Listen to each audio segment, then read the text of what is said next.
Aloha and welcome to episode 4 of the Hawaii Crypto Podcast. My name is Chuggy and I'll be your host. Make sure to like and subscribe if you're a fan of the content. I'm not a licensed financial professional. Nothing I say should be taken as financial advice. This podcast is purely for entertainment purposes, and please consult with a financial professional for your financial advice. Wanted to do a quick episode today talking about the huge gains that we realized day over day between Thursday and Friday of this week.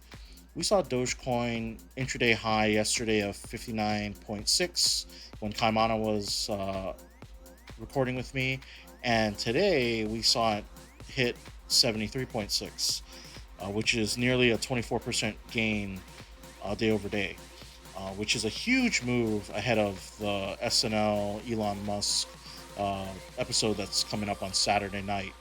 And the market cap moved up to $92 billion. We saw it further suck money out of other crypto holdings, but we also saw people restructure into other coins. So everybody had a pretty decent day today altogether, I'd say. We saw it break the 70-cent resistance pretty handily when it had kind of that cup and handle formation that had formed in the middle of the day today, Hawaii time. And we saw it kind of break out in real time, saw a real elongated candle followed by a pretty good correction. So, we're hitting those limit sells consistently, and it keeps providing enough negative price pressure to kind of keep it in that 70-ish cent range going into Saturday. So today I wanted to really talk about why I plan on holding all my Doge far past the dollar. And, you know, people have, there's a lot of people who are planning to get out at a dollar or around that number. Um, I think we should expect for a lot of resistance at that dollar marker. And I'll kind of go back in history with the subreddit and kind of, explain why that is. So back in 2016, I had joined the Doge subreddit, and I had been kind of lurking there for a long time, and I saw how involved of a community it was, where the volume that was traded on any given day or week was actually quite high in comparison to its market cap, right? And it showed that there was a use for it, right? People had found a reason to move Dogecoin from place to place, and back then it was mainly used as a way to tip one another for you know doing something positive for the community, whether it be putting a guide together, whether it be helping new people out, teaching people how to set up wallets, all of that kind of stuff. Just getting the baseline information out there for people for adoption to become easier and easier and easier for Dogecoin.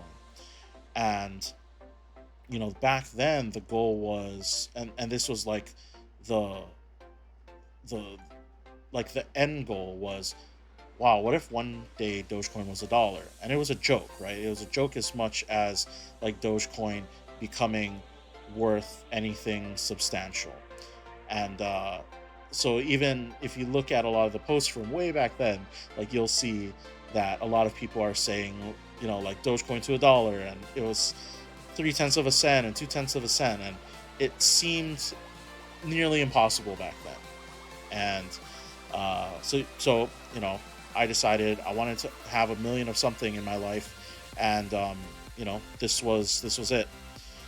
So I put in a good chunk of change to kind of get everything started, and put it in a cold wallet, and just kind of like uh, I wasn't able to really do too much in terms of setting the tipping situation up, just because ob- obtaining crypto in Hawaii was quite difficult back then.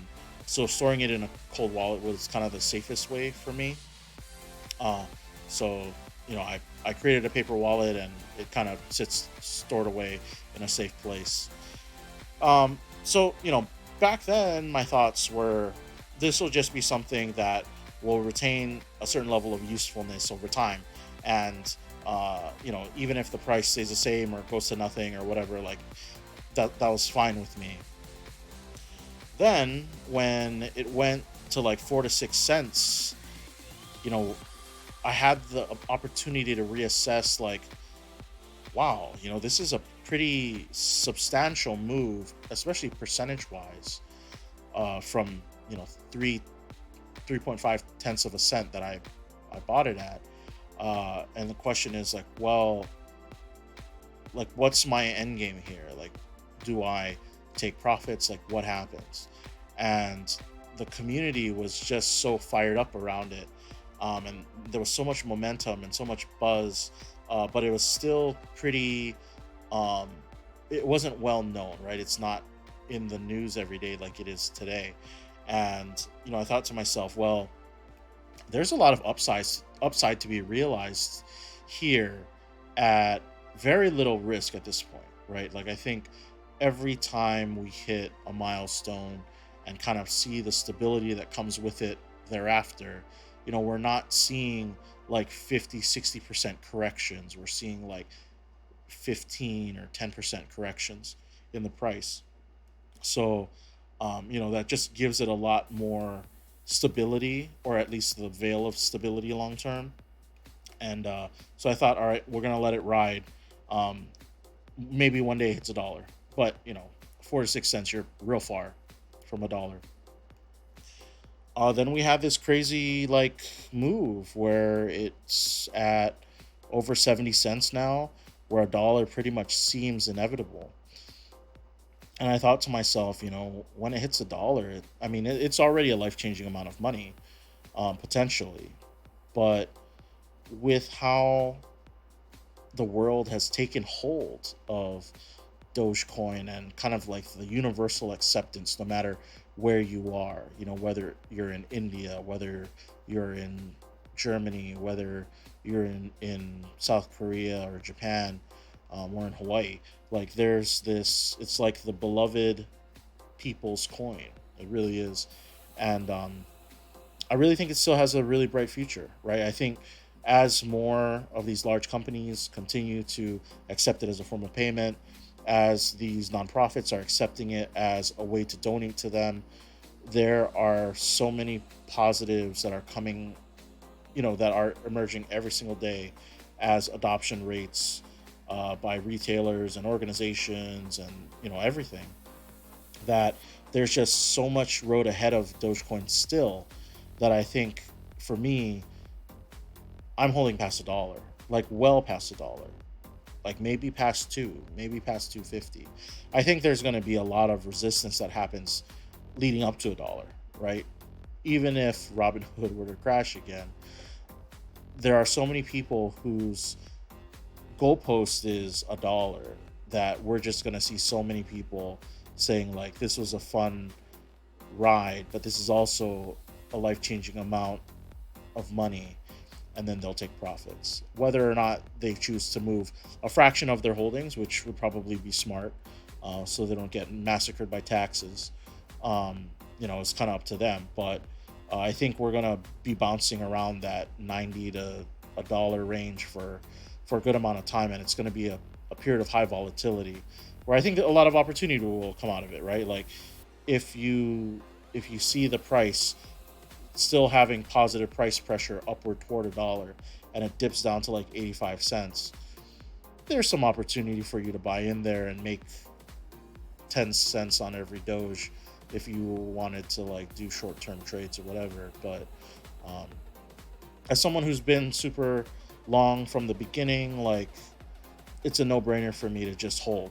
uh, I believe that there, you know barring some like huge number of countries banning cryptocurrencies outright, like, there's just going to be so much opportunity for people to adopt it. And as the technology and as companies start to see the potential of Dogecoin, right, there's going to be development in the space for integrating digital wallets for these payments, where retailers will by default be like provided a Dogecoin wallet, or even like how a lot of the platforms do it today, where all the payments are processed on the payment processor side, sits in their wallet, and then as a merchant you figure out where you want your cryptocurrency to be directed, whether it's a wallet for the business, whether they hold it and you have the ability to move it around from there. Like that's probably what's going to happen, just because that's the easiest way to do it, and because the payment processors are going to be the ones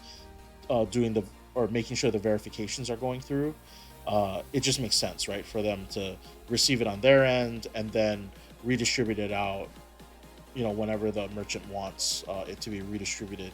Um, and I don't really know if retailers want full liquidity with it, right? Like if they're just going to hold on to it because, say, their margins are really good in their industry, and then let it kind of grow, or you know withdraw once a quarter or something, or once a year.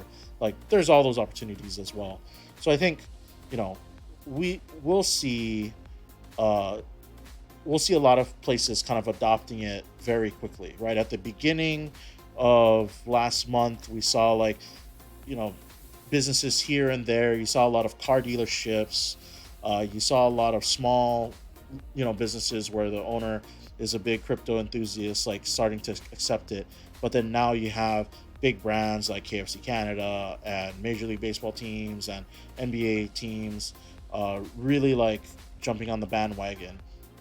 Also with Gemini Pay, being able to use it, I think they said something like 41,000 uh, stores will now accept Dogecoin, just being a part of the Gemini Pay network. And so that there's going to be so much opportunity that's going to happen so quickly, right?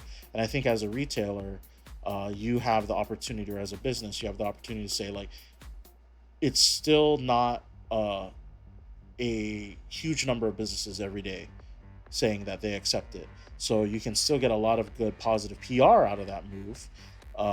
If it's a day that you're the biggest name that announces it for that day, or the only one that day that says we now accept Bitcoin, we'll start to see kind of the use case of Dogecoin really kind of take off, right? So those are kind of my thoughts. Why I'm holding way past a dollar. Uh, I just think that there's so much to be gained here. There's just a lot of places that are going to start seeing the upside of taking it very quickly, especially as it gains value, and especially if it'll be a decent store of value in the future. There's going to be some some good business decisions to be made there. Uh, and also, they have to weigh the risk depending on how big and corporate they are. But I really think that there's a lot of open field around Doge right now, and you know we'll see where it goes, because I never thought it would have accelerated this fast ever. I thought it would take years to kind of get to a dollar, where it's taken less than months, I guess, at this point, just a couple of months, where we're kind of flirting with the idea that it'll hit a dollar within the next, even few days. As crazy as that sounds coming out of my mouth. So I think I'm one of those people where, even if it were to slump all the way back down to where I bought it at, like, I wouldn't be sad. Like, I think that uh, people are doing good with the gains that they've realized, and there's a net positive that happens out of it. And if I can help, you know, be an advocate for things, you know, th- if I can help be an advocate where I can empower other people to do good with the gains that they've made, then all the better, right? Um, I still think back to that conversation I had with the Hawaiian Humane Society a few days ago, where I said, "Hey, you guys should really look into accepting this, because there's a huge opportunity, um, and there's so much momentum." Right? The subreddit always says, like, once we hit a dollar, like, we're gonna donate to local shelters, and I really want them to have the ability to accept it, and then we can kind of go from there. But yeah, those are my thoughts for today. We'll talk again soon, and I have a couple of guests that I'm lining up. One that works on the Solana project, and then one that is working on smart contracts. So those will be kind of cool, more nerdy, more tech centric podcasts, and we'll kind of see what happens from there. All right. Thanks again for listening. And again, please make sure you like and subscribe. Thanks.